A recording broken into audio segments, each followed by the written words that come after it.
from another town to say who the body was. Even worse, Virginia Baker had to wait more than 10 years just to get her daughter's death certificate.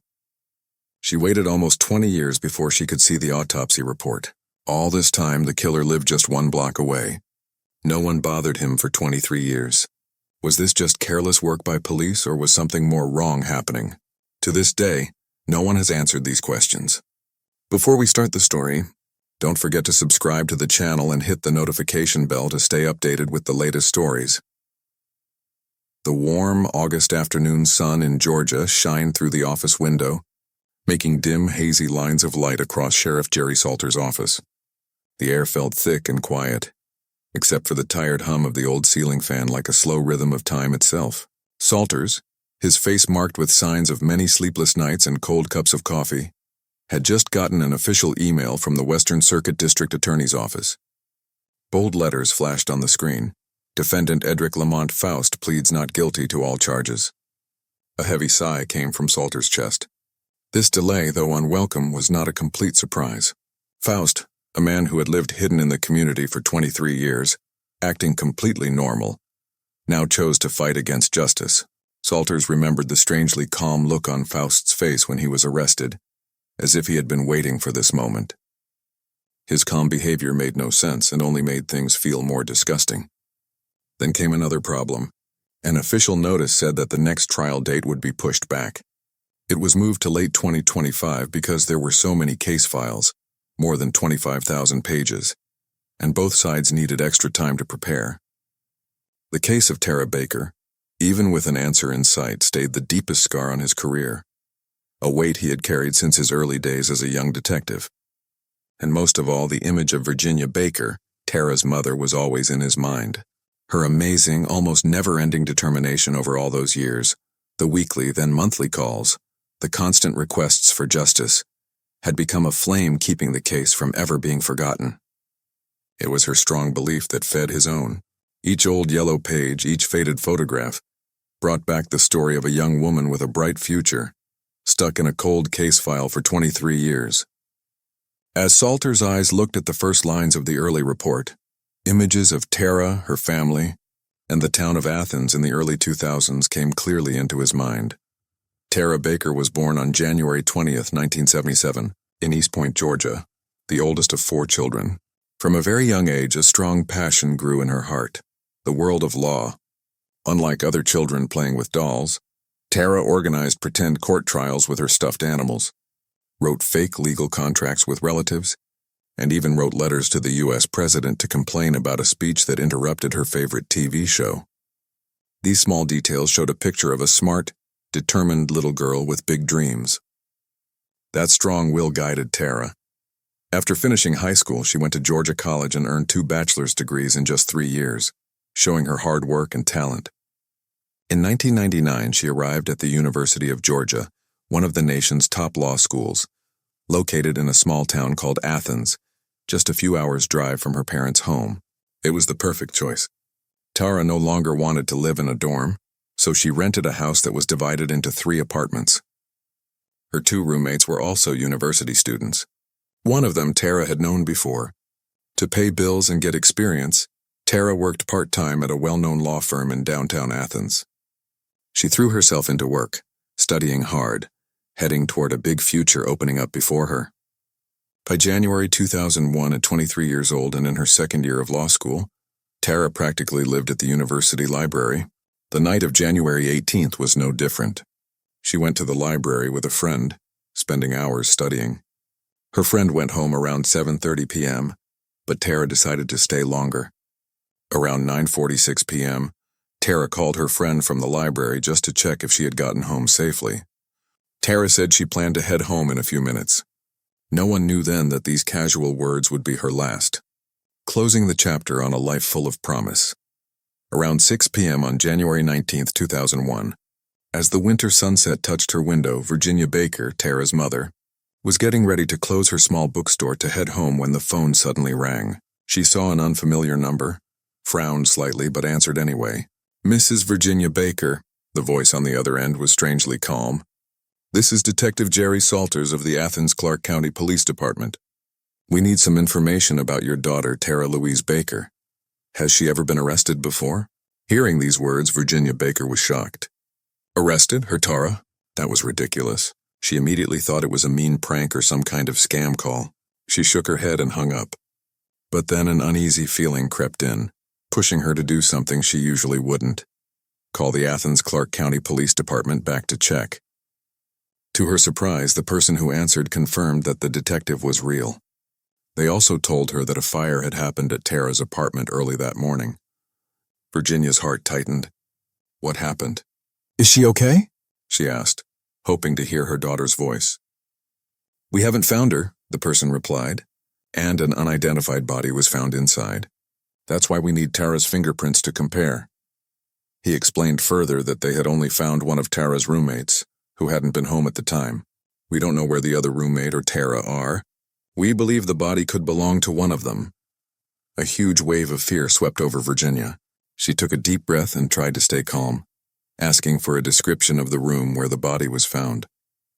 The person's answer left her speechless. The room was full of antique items. Virginia's world fell apart. Antique items. She knew them well. It was Tara's hobby. She had collected them for years. Without needing to hear anything more, Virginia understood that it was all a desperate attempt to check what she already knew in her heart.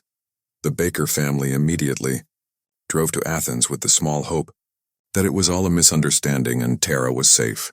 On the way to Athens, each mile that passed was a new wound. The scenery outside blurred into a sad painting. Trees, houses, unfamiliar faces flashed by, all belonging to a world Virginia no longer felt she was a part of. Her heart pounded, a drumbeat threatening to burst from her chest. She prayed. She begged that it was all a mistake, a nightmare from which she would wake up. The morgue of the Athens Clark County Police Department was cold and heavy with the smell of cleaner. The air was thick with silence, sometimes broken by heavy footsteps or the quiet whispers of police officers. Detective Jerry Salters, his face serious, led Virginia into a small room where the bright white lights made the gloom worse. On a cold table covered with a white sheet lay a form. "This is Tara Louise Baker, Mrs. Baker," Jerry Salters said, his voice catching. Virginia slowly stepped closer, each step carrying the weight of the entire world. As she looked down, her world completely shattered. That face, though burned and hurt by heat, she still recognized it. The brown hair, each strand soft in her arms when Tara was a child. The small scar above her right eyebrow from when Tara had fallen learning to ride her bike. The tiny necklace, Tara's 18th birthday gift. It was all Tara. A gut-wrenching scream tore through the air, the sound of complete, uncontrolled pain. Virginia collapsed, her legs giving way, her body shaking like a leaf in a storm. Tears streamed down like a river, mixing with her choked sobs. She reached out to touch her daughter's cold face, wishing it were just a terrible dream. Wishing she could hold her daughter one last time. Feel her familiar warmth. But all that remained was coldness and despair. Tara's death not only took her life but crushed her mother's soul. Detective Jerry Salters stood there, helpless. He had seen much pain in his career, but the suffering of a mother losing her child, especially to such a brutal death, always aided him. He felt an invisible weight on his shoulders, a silent promise to find justice for Tara, no matter how long it took. The investigation into Tara Baker's murder began urgently, but from the start, it was filled with confusing mysteries. Detectives from the Athens Clark County Police Department and the Georgia Bureau of Investigation poured all their efforts into it. They interviewed every neighbor, every person living in the student neighborhood. They spoke with Tara's friends, especially one close friend.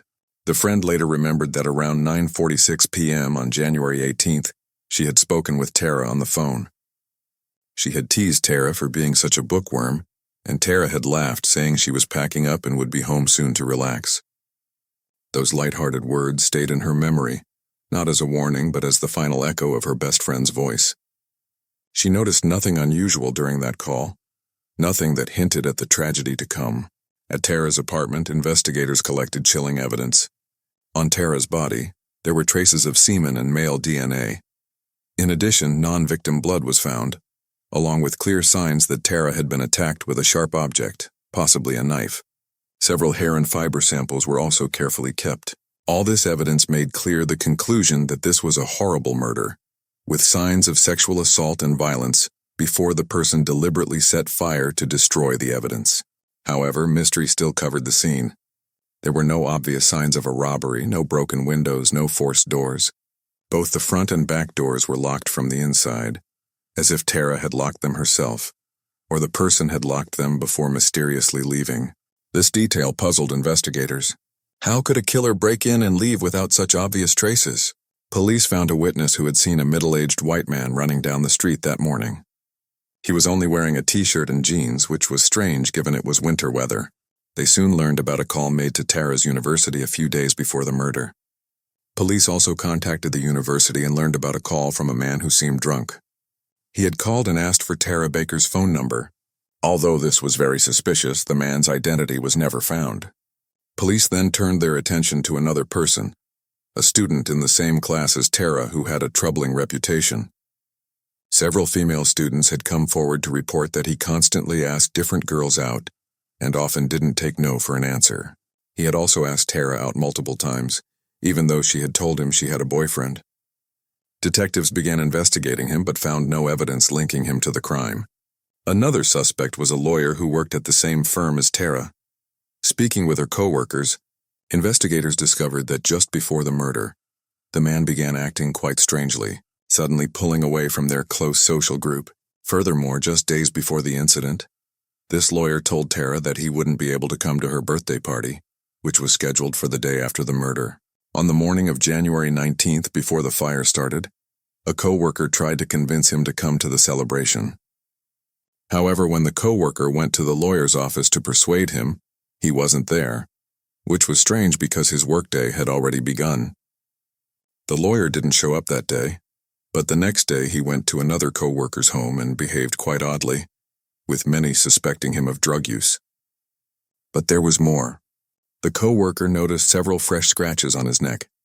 That's exactly why police considered him a suspect, as medical examiners had told them that traces of the attacker's skin cells were found under Tara's fingernails, meaning she may have scratched her attacker.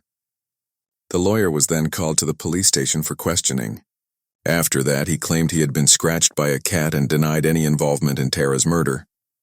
However, when asked who had committed the crime, he acted quite strangely, shouting that it was her father but offering no explanation. Police then collected biological samples and he took a lie detector test, but still no clear results. Another strange detail was that this lawyer suddenly quit just a few months after the murder and left the state. Police later discovered that he had been secretly dating 2 female co-workers from the firm, despite being married. This could explain his strange behavior and his unexplained absence from work. Both women also said that they were certain he was using illegal drugs. Police could not find any evidence linking him to the murder, and eventually stopped considering him a suspect. Detective Jerry Salters looked through countless possible suspects in the area, from Tara's acquaintances, people with a history of violence, to suspects in similar cases that had happened in Athens and nearby cities. They even collected voluntary DNA samples from some suspects and compared them to samples found at the scene. However, DNA analysis technology in 2001 was very limited. The ability to identify people from small or partly damaged samples was still basic. The DNA profiles they got also did not match any suspects in Georgia's limited criminal database at the time. Every path led to a dead end. The case slowly drifted into cold case status, leaving Detective Jerry Salters, who always believed in physical evidence, feeling helpless as the pieces remained scattered, unable to form a complete picture. From the day Tara passed away, Virginia Baker's life became a hazy existence filled with pain and obsession. Her smile vanished and sleep became a luxury. She neglected her bookstore, the job she once loved, because her mind only had room for one thing: finding justice for Tara. Virginia became a constant presence at the Athens Clark County Police Department. She stayed in touch with local police and the Georgia Bureau of Investigation, calling Detective Jerry Salters weekly, then every other week, then monthly for the next 5 years. Each call was a flicker of hope, a repeated question. "Any news, detective? Any leads?" Although she knew the answer would always be silence, she couldn't stop asking. Notably, she repeatedly asked to see Tara's autopsy report. She wanted to know exactly what her daughter had suffered, every small detail. However, each time she got the same answer from Detective Jerry Salters and other investigators. They couldn't give the report to the family for fear of hurting the ongoing investigation, and revealing private forensic information that could expose police strategy. This only added to Virginia's distress. She felt denied the right to know the truth about her daughter. She joined cold case victim support groups across Georgia, finding comfort among others in similar situations. She learned how they fought, how they kept the cases of their loved ones from fading into nothing. Every year on the anniversary of Tara's death, Virginia organized memorials and candlelight vigils in Athens' Central Park, attracting a number of residents and Tara's friends. She told Tara's story, begged for justice, and kept the flame of remembrance burning bright. Gradually, Virginia's social life narrowed. Friends and relatives who once shared her joys and sorrows now felt awkward. Her conversations, no matter where they started, eventually circled back to Tara, to the unsolved case. Her obsession was too great, too intense, leaving others unsure how to deal with it. Virginia knew she was slowly becoming isolated in this fight, but she didn't care. To her, her own loneliness was nothing compared to Tara's loneliness when she faced her attacker alone. In her desperation, Virginia even looked for unusual ways to help.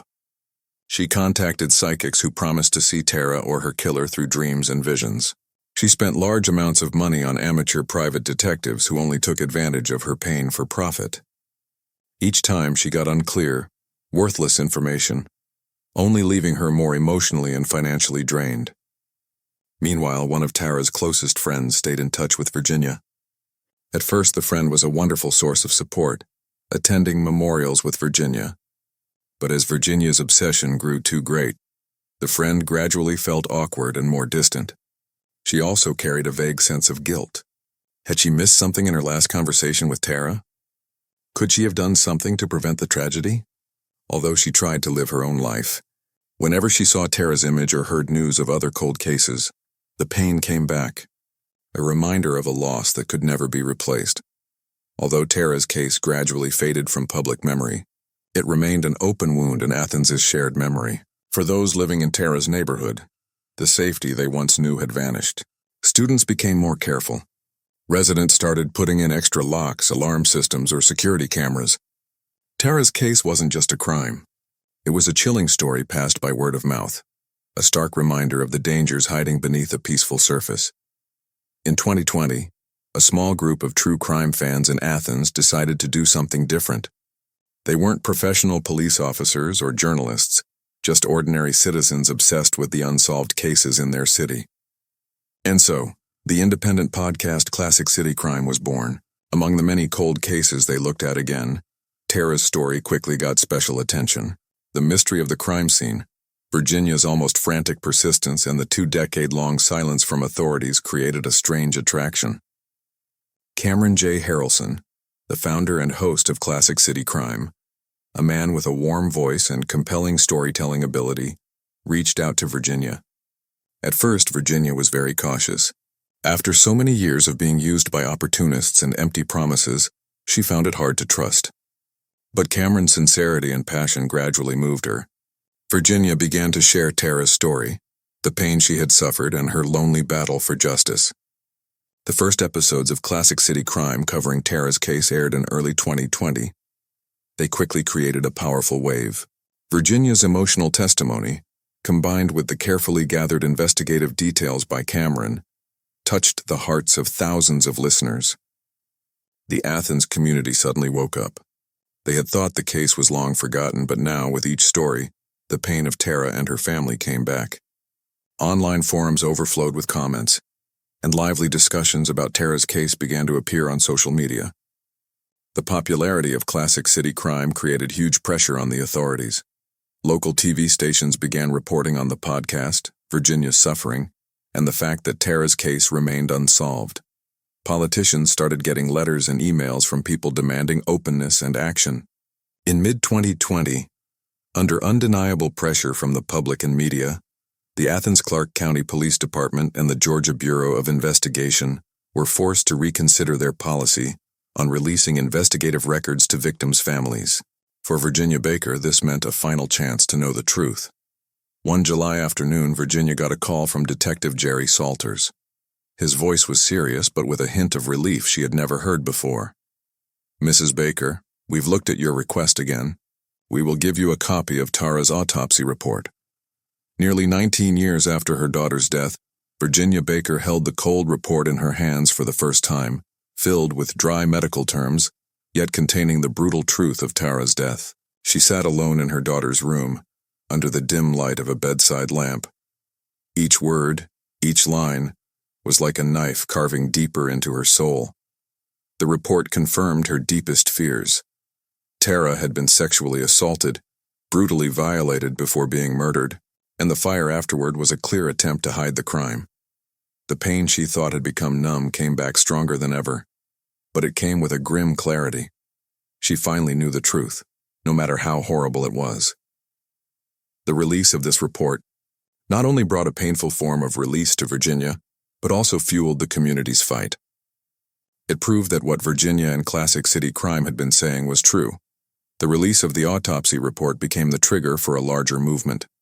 Virginia Baker was no longer alone. She joined other cold case victim families across Georgia who had also suffered similar pain and delays.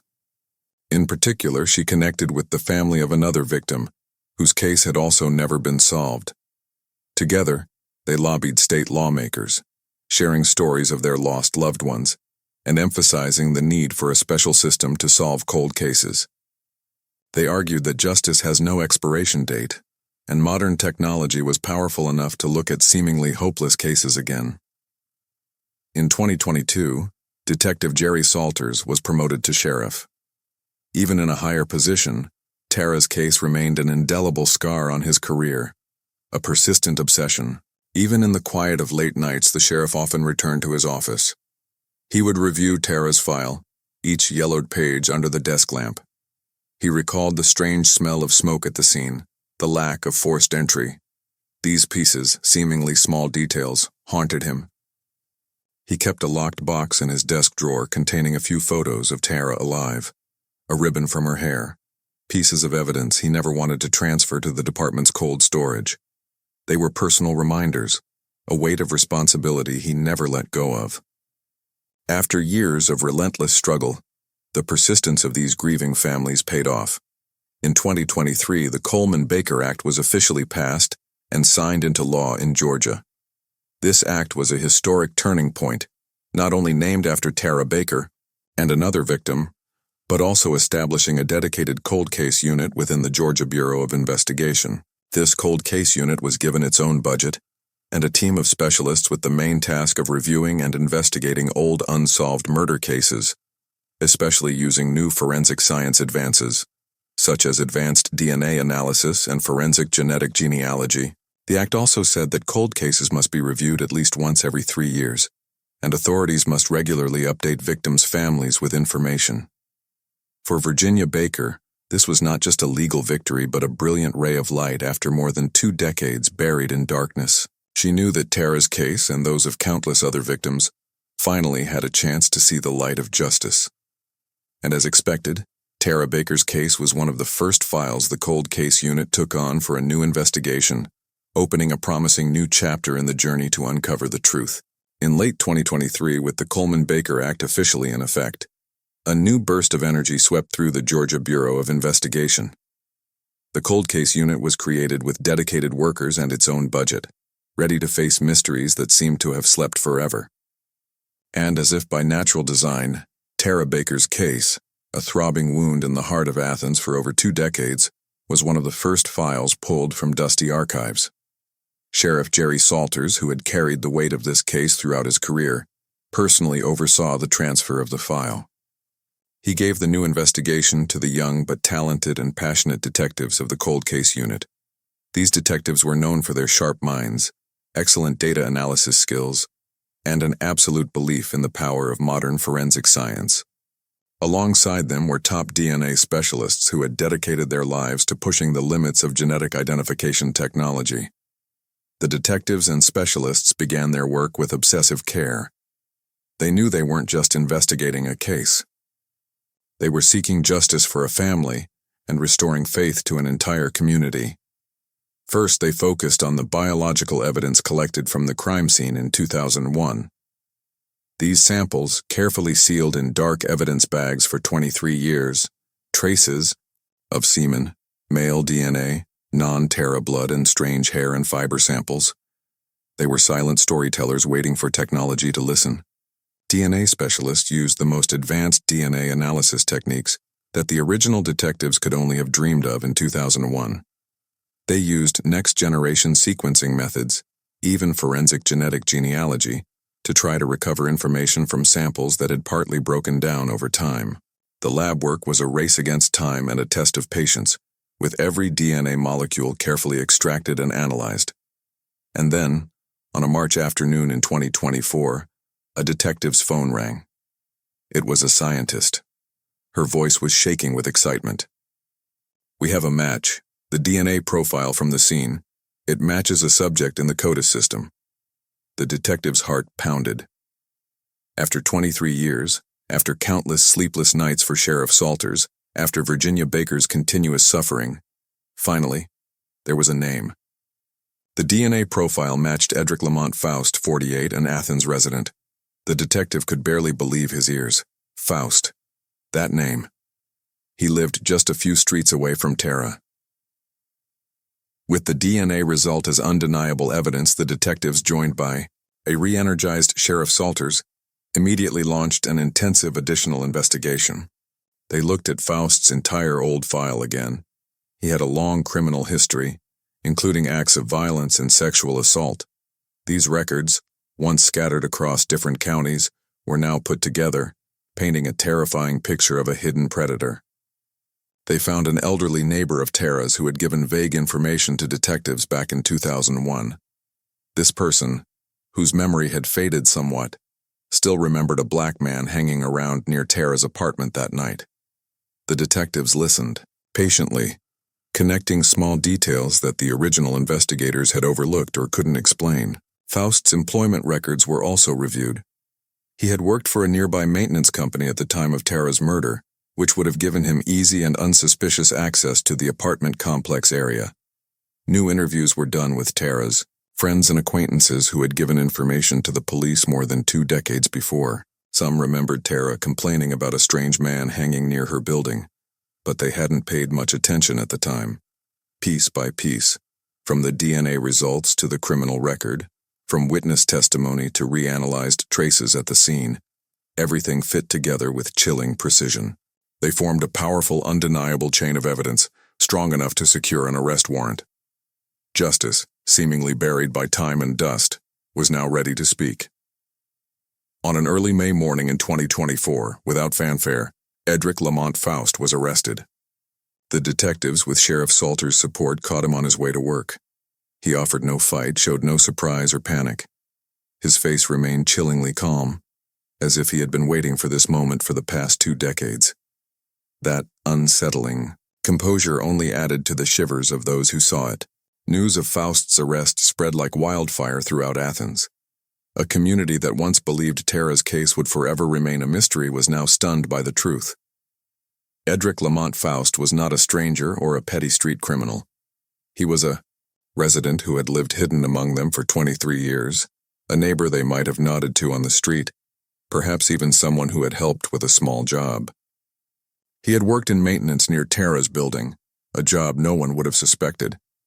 The fact that the killer was an ordinary person living within the community caused a deep shock, shattering all beliefs about safety and trust among residents.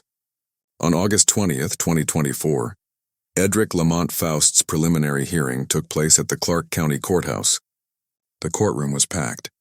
Virginia Baker and Tara's siblings sat in the front row. Her gaze was firm. However, drama erupted.